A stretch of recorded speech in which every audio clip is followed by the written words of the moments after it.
Now we start with Asia. Pakistan and Afghanistan have stated that they have agreed to a temporary ceasefire after fresh border clashes were reported. Pakistani airstrikes took place on Kabul and Kandahar. Both sides have claimed that the other requested the 48-hour ceasefire.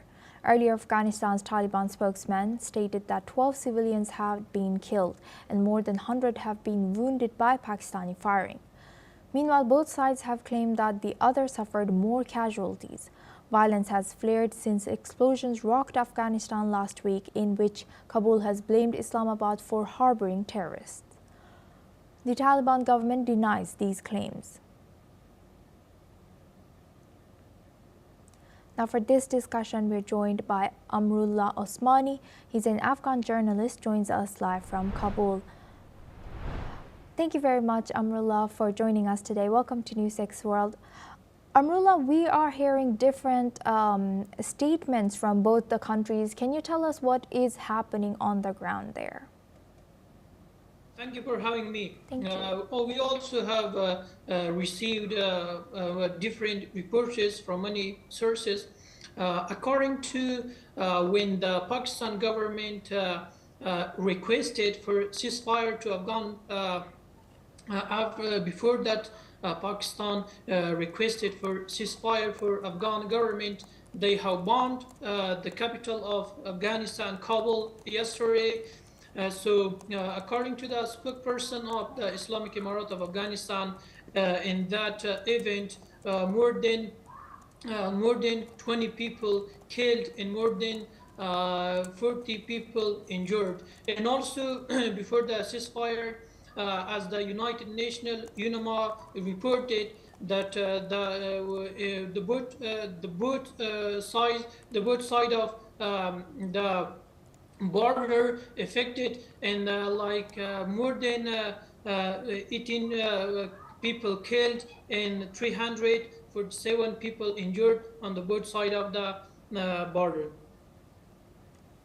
And do you think 48 hours of ceasefire is enough? What more do you think the governments from both sides need to do so that there are no more casualties in this both the regions?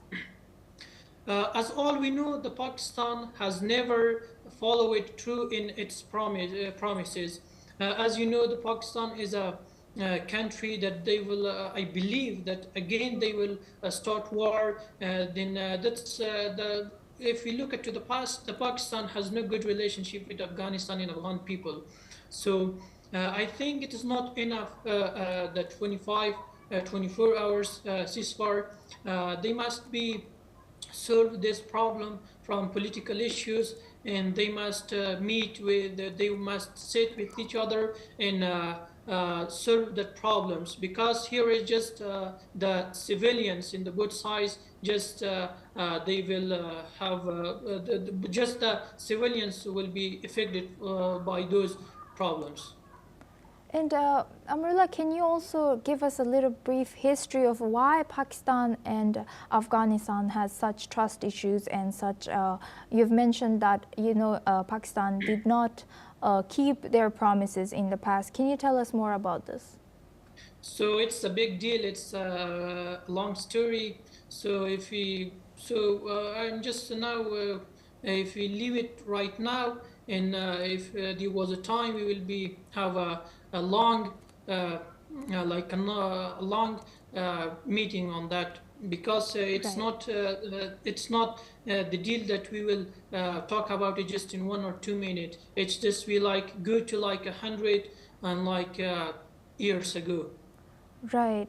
With that, thank you very much, Amrullah Osmani, for joining us today and sharing that insight as an Afghan journalist from Kabul. Thank you. Now we move on and we stay in this topic. Mourners have gathered in Spin Boldak, a town on Afghanistan's border with Pakistan, to pay their respects to victims of devastating airstrike amid intensified cross-border tensions, just as the two nations announced a temporary truce. Residents have condemned the attack, asserting that the area was populated solely by non-military civilian families. Let's listen into what the residents have said.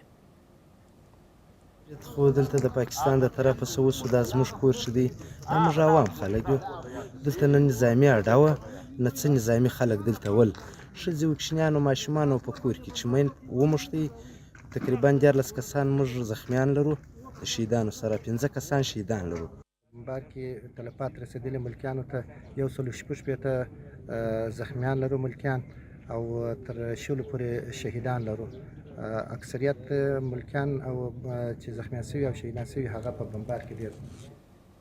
Meanwhile, Pakistan and Afghanistan have agreed for a temporary ceasefire after airstrikes and ground fighting ramped up tensions between the South Asian neighbors, leaving more than a dozen civilians dead and 100 wounded.